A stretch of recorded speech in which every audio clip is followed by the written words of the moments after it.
Welcome to Chapter 21, Leasing Prices. At this point, you really have to know how valuable you are to the business that you are prospecting. If you have an asset that is generating leads that are really good quality, a business is more than happy to pay a premium for them. Now, the first step, however, is to give them a sample of your product. Then simply state that if they want more, you have to pay. So usually that means giving them about 2 to 3 leads and then asking them how they like the lead and then telling them this is how much you charge to get more leads. So each prospect and digital asset is going to have a different range of pay due to the popularity of the search, where you rank, and all that stuff. I want to make this as easy for you as possible, so I'm going to give you a basic structure on how I set up my deals and how to get paid monthly by local businesses. All right, well, let's get started. All right, so let's talk about leasing prices. Now, like with anything in life, you guys, remember, you got to start small. You got to take baby steps before you can walk, before you can start running, before you can start sprinting. So start small. Learn to walk first. You want to get your confidence built up by having a winning attitude and winning with smaller clients before you get to the bigger clients. You want to learn how to close deals correctly, and you want to learn how to talk to the right client. That's why it's really important to pick a niche and stick with it as much as possible so you get the lingo, the ins and outs, and the feel for the client you're dealing with. So just like in baseball, don't swing for the fences. Hit some singles first, get that batting average up, and then you can start slugging away. Now, for your first project, it's okay if you're only getting $100, $200 per month. That's awesome.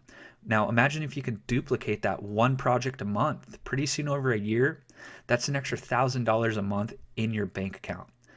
So don't be afraid to offer someone $75 to $100 a month if it's one of your first projects. Get your feet off the ground. Get your system down, and then you can start scaling it. Now, when you're doing some research, a lot of courses are going to say, you must get something like 15% of their total sales, or for every phone call they convert, you get paid. To tell you the truth, that stuff gets really complicated, and no business owner is just going to let you into their life and their business and just give you the money you want. You got to really build up that reputation before you start asking for stuff like that. If anything, start off with 2 to 3%, but to just go in and demand 15% of a sale is very bold, and I don't recommend it right off the bat. You need to build a relationship first. Don't try and swing for the home runs. Hit the singles like I talked about. You are small, so you got to start small. You got to build your character. You got to build your confidence and your business. Before you're thinking about 6 figures, think about hitting the 10,000 mark. Hit the 20,000. Don't throw yourself in the deep end until you got your system down. But you also got to remember, the sky is the limit with this stuff. There's no right or wrong way to price your leasing model. Customize it for each project and you're going to be fine. Like I said, don't be ashamed if you're only getting $100 a month off a project that you can just tuck away and start collecting money on a recurring basis. That's why we're doing this, to collect money and then do as little work as possible. Now also, when you're talking to these prospective clients, remember that you're working with really highly trained professionals that have spent their entire life getting degrees, getting certificates, getting MBAs, whatever it takes for their practice, getting the funding to build their practice, getting all the right employees, all the overhead costs. They put their life into their company for the last 10, 15, 20 years.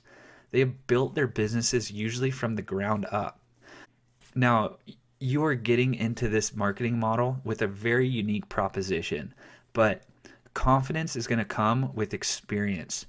They're not just going to give you a part of their sale unless they like you and they believe in you. So show them something in the beginning, give them some free leads, let them get a couple sales off of your asset, and then you can discuss.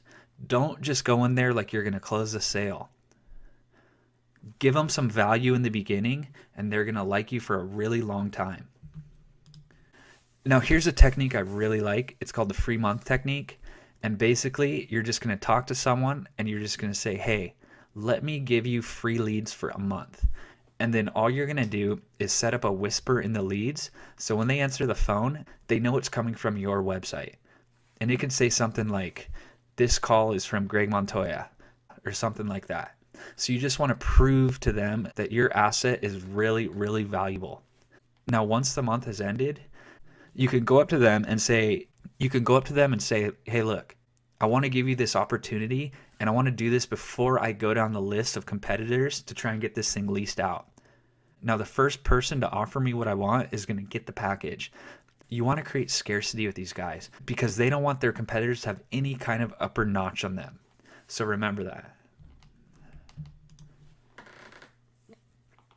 Now, for ROI, think about ROI for them. Always think about the ROI. Now, imagine if a plumber gets about 1 lead per month. That could be anywhere from $300 to $1,000 a month. So you really want to sell them on the facts when you're doing your sales pitch. Do your homework, find out the cost of a lead for them, and just work out a deal.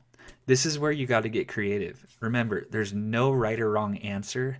It's just how well you can present that lead to them and how well they can see the value in what you're doing.